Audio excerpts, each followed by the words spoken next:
Buenos días, buenas tardes o buenas noches, no sé en qué momento estarán viendo esto, a todos y todas. Hoy vamos a ver la unidad 5, que, como ahí indica, cubre apenas 13 años. Quizás el periodo más corto de todos los que estamos viendo hasta ahora, y que comienza con un punto de inflexión. En 1880 Argentina tendría unos 2 millones, un poco más de habitantes. En 1930 ya habría alcanzado los 11 millones de habitantes.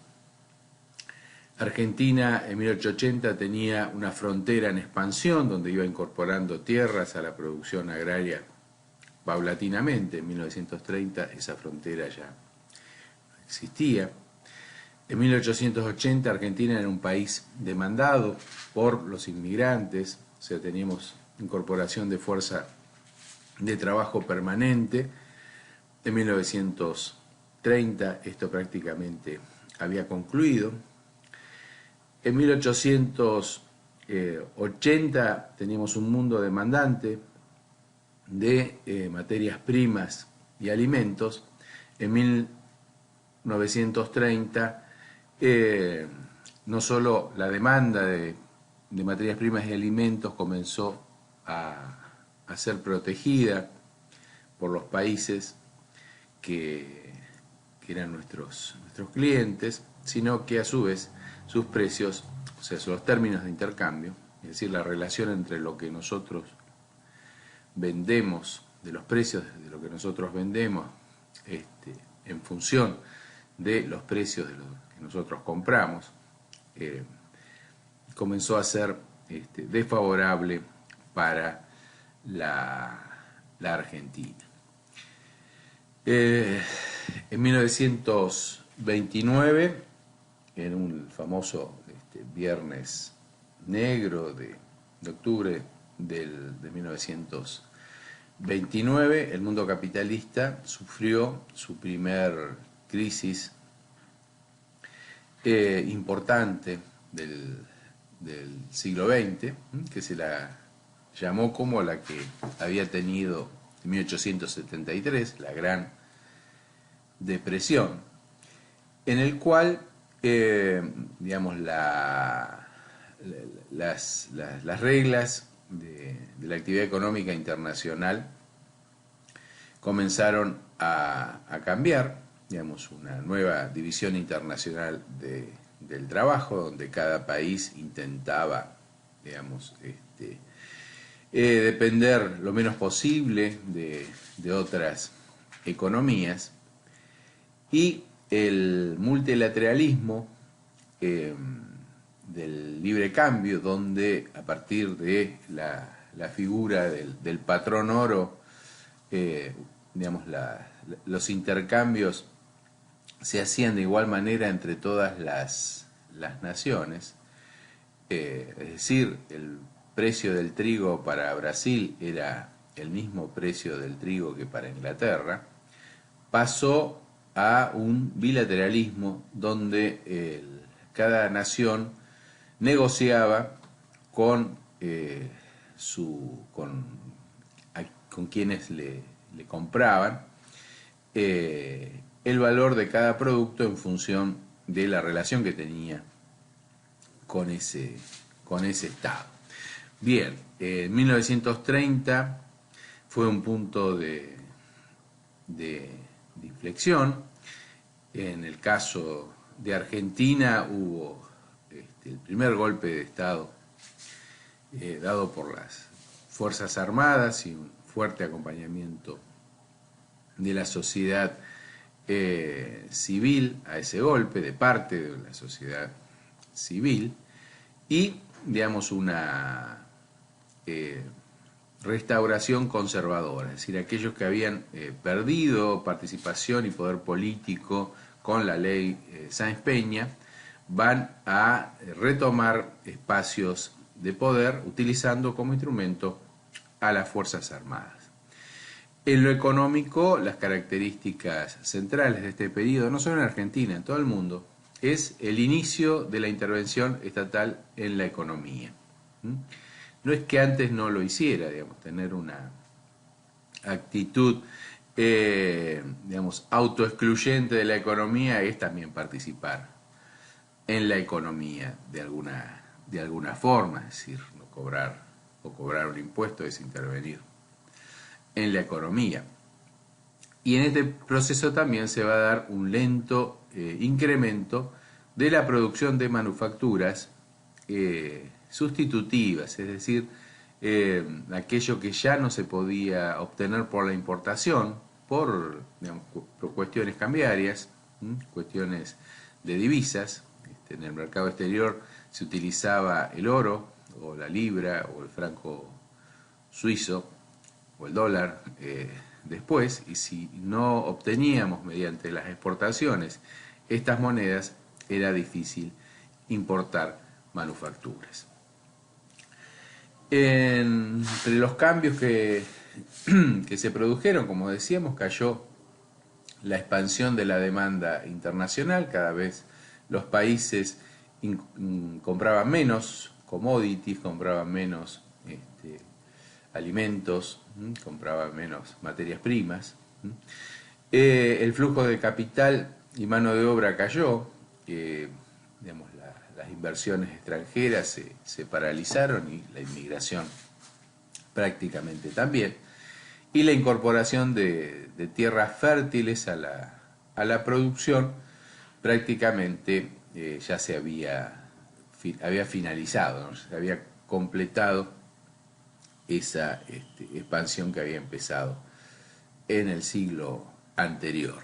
Europa comenzó a sustituir alimentos, a pagar precios sostén a sus agricultores para abastecerse de aquello que ellos producían. El patrón oro desaparece como moneda universal, y muchos países dejan de utilizarlo, dejan de permitir convertir las monedas locales en oro, y aparecen las áreas de las distintas monedas fuertes de la época, y las manufacturas, el valor de las manufacturas que importábamos comenzó a incrementarse. El capital que fluía de los países centrales hacia la periferia cambió de orientación, comenzó a fluir de la periferia hacia el centro. En las crisis, en la guerra, esto había comenzado con la Primera Guerra Mundial, los países quieren tener la mayor cantidad de capital dentro de sus fronteras. Esto había comenzado con la Primera Guerra Mundial, pero se va a acentuar en los años del 30. Y Aldo Ferrer nos da este ejemplo, digamos, ¿no? Las importaciones que hacía Argentina de 2.000 millones de dólares de 1930 cayó en el quinquenio siguiente a 1.200 millones de dólares de 1930 también. El dólar también sufre depreciación. No es lo mismo hablar de 1.200 millones de esa época, que ahora nos resulta una cifra irrisoria de hablar de esa cifra en esa época.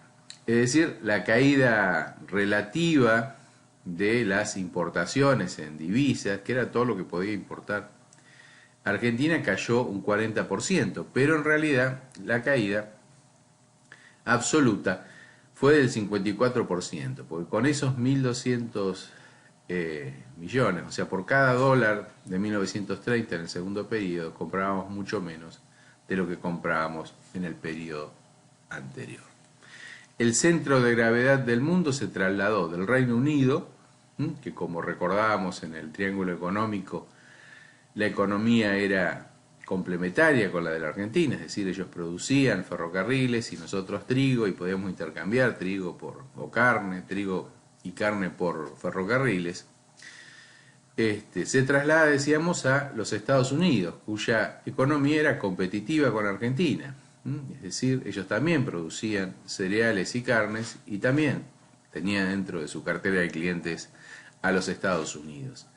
Pero nosotros digamos, conseguíamos en Estados Unidos automotores, maquinaria agrícola, camiones y otros productos con una tecnología que el Reino Unido ya no podía competir, digamos, ¿no? Era obsoleta la tecnología del Reino Unido, Inglaterra, en relación con la de los Estados Unidos. A su vez, Estados Unidos controlaba los frigoríficos en Argentina, recuerdan, Swift, Armour. También invertía directamente en la industria, muchas marcas Ford, Chevrolet, Coca-Cola, se habían instalado en la Argentina con sus filiales, se habían penetrado el mercado argentino con sus marcas. Hoy nos resulta muy natural consumir todas esas marcas, y a su vez habían introducido capital financiero, ¿no? Los bancos norteamericanos prestaban dinero en divisas a nuestro país a corto plazo. En Estados Unidos y Gran Bretaña entonces comienzan a competir, aunque en sordina, con las divisas disponibles en Argentina. El Reino Unido nos exportaba productos terminados, la locomotora, el torno, la fresadora, etc. Mientras que Estados Unidos impulsaba el armado final en la Argentina. Es decir, como decíamos en la clase anterior, nos traía el jarabe de Coca-Cola, nosotros poníamos el agua, el trabajo y algo de fábrica y teníamos las bebidas. Nos importaba algunas piezas de automotores, nosotros las ensamblábamos, por ahí hacíamos los tapizados o algunas cuestiones de mecánica más ligera, y el automóvil se vendía. En 1930 comenzó una batalla por los transportes y por los combustibles, ¿no? Los neumáticos versus los rieles, el camión versus la locomotora, el carbón versus la nafta, los combustibles, el gasoil, y las carreteras versus los tendidos ferroviarios. En ese proceso, desde 1922, recordemos, teníamos yacimientos petrolíferos fiscales, es decir, una petrolera estatal que permitía reducir la injerencia de Estados Unidos en este proceso, pero también ahondaba el desequilibrio con el Reino Unido, que bregaba por el ferrocarril y el carbón, que recordemos también se importaba del Reino Unido. Y los grupos de poder económico en Argentina se aliaban con uno u otro sector